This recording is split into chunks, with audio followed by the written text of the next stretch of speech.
major na present. No? Major awardees. And present. Yung present lang. And special major awardees. Tingnan ko, I mean yung mga media yung mga present only and major tsaka special awards. Hindi yung nakaraan. Opo. Yung And Gusto rin namin ni Randy, baka mag-abono sila. Mag-abono mo si Pate. lahat ng agenda. Sabi mo namin.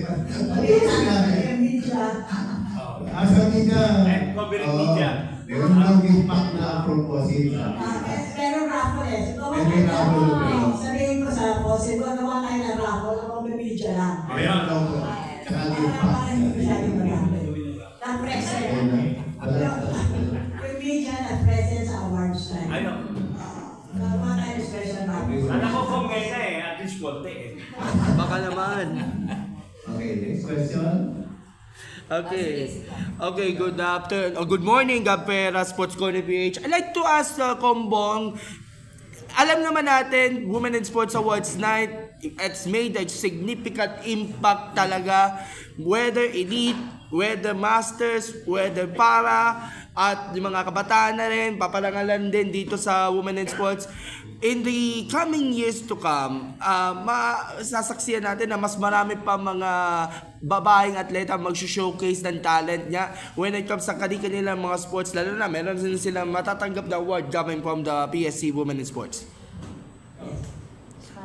Mas marami ba mga batang athlete? Kasi meron kami nakita nakapagbigay or nag-given support or lalo pa yung mga atleta na lalaki na hindi sila nanalo sa kanilang field na they have supported probably other athletes. Basta significant at kanilang contribution bigyan namin sila ng award. Ang importante dito, pinapakita namin lahat ng tumutulong para mapalawak ang participation ng kababaihan sa sport ay bibigyan namin ng recognition dahil sa ginagawa nilang tulong sa amin. At nabanggit mo kanina, mas marami kayong mga awardees coming from the para sector. So, they will be very happy to know dahil marami talaga mga para athletes are truly deserve the recognition.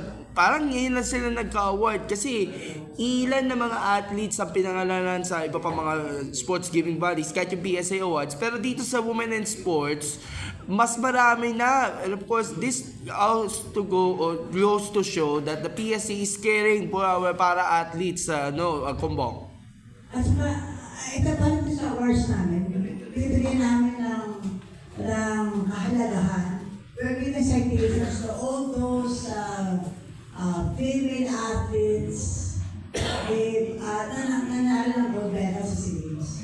Right? SEA Games and then ASEAN Para Games. Itong matatapos ng SEA Games. Kasi hindi naman lahat nakalo ng award, diba? Kasi kung katapat mong male athlete, mas maganda ang performance nyo. Ito lahat ng female athletes who have won a gold medal in the last SEA Games, we're giving them a citation. Meron lang ako isa pang nabagit. Follow up lang dun sa tanong ni Edwin. Meron ata kayong Women in Sports Festival na pinaplano pa lang or isasama na ba ito sa Philippine National Games mismo or Hindi, walay? pinaplano pa lang. So pinaplano pa lang. Ano ang projected date ng plano ninyo Women in Sports? June, July. Pero nakadepende. Before October, kasi sa October marami masyadong events eh. October, November, masyadong marami events. So probably June, July. Pero nakadepende pa rin sa coordination na rin with the NSAs na mismo para mag-organize nga. Definitely. And lastly, on a personal note, you were trained before dun sa bowling center dyan sa may Ninoy Aquino. Kahit wato na ngayon. Na ngayon ay magiging taekwondo. And of course, ang bowling will be moving sa New Clark City, Kapastalac. So, going back dun sa groundbreaking, dun sa taekwondo, mukhang mamimiss mo na siguro itong bowling center. Pero ang papalit nito is talaga naman pinag-aahanda nito mag-produce ng mga marami pang world champions. But I'm happy of course for bowling na meron na din silang training facility outside the Metro Manila para pag-ensayuan nila. What's your take of it? Thank you. Actually, bahala na kami ng plan. The difficult thing is that ang bowling center will require so many, a big area on space. Pero yung sa New York City, we will be coming up with a 40 lane. And this will also be to the help of Senator Tito Soto and of course PSC. This will be all the international events that we have there. And the national team will be training there on weekends. So bukod dun sa bowling center, we're coming up with a dormitory para dun sa mga national athletes na mag-stay over the weekend. And this will be the state of the art. Gaganahan na natin this will last for another 30 years. Mamimiss ko talaga yung bowling center dito kasi dito ako nag-training at kaya ako na rin dahil sa bowling center dito. So, mamimiss ko siya pero syempre, of course, mas kailangan natin ngayon kasi ang Taekwondo has given so much medals for the country. And they also need a training facility. So, masaya din ako na aayusin nila para sa Taekwondo. Okay, just a follow-up. Yung mga candidates, yun ba ay mga, kumbaga, in-endorse or nagsabit ang mga NSAs na mga top performers mula sa kanilang mga grupo? In fact, Tapos na delivery. there are already 83 awardees that nadumaan sa judges. Lahat sila nakapag-submit na.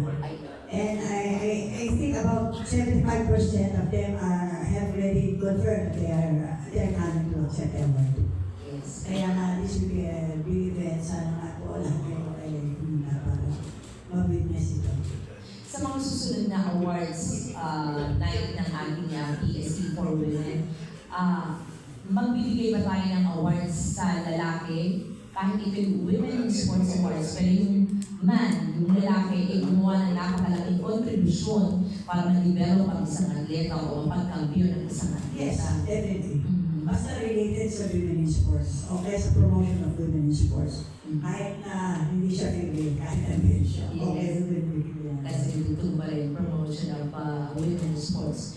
After the awards night, yung mga nakaraan, nagkaroon pa tayo ng parang, I don't know kung mini summit ba yun, na kung saan yung mga awardees ay nagkaroon ng balitaktakan as regards women in Philippine sports. This time ba, magkakaroon nun? Parang nagkaroon sila ng exchange of ideas and mga experiences. I think it was held here before, nakailang session din. Yes, yes. Meron ulit? Oo. Meron sila mga rings. Oo. At saka nakakaroon sila ng watches. Makakaroon sila. Iba-iba. Iba-iba award. Tapos meron silang usapan, parang nag-iisamin kayo na nag-compare ng mga experiences itong mga kababaihan na inyong iba nabigyan ng award. Nag-guess kayo Japanese. Oo, yun. Yes. Parang yung iba, naging yung ceremonial, yung pagbigay ng mga rings, tapos ginawa na nila isang session din. Diba?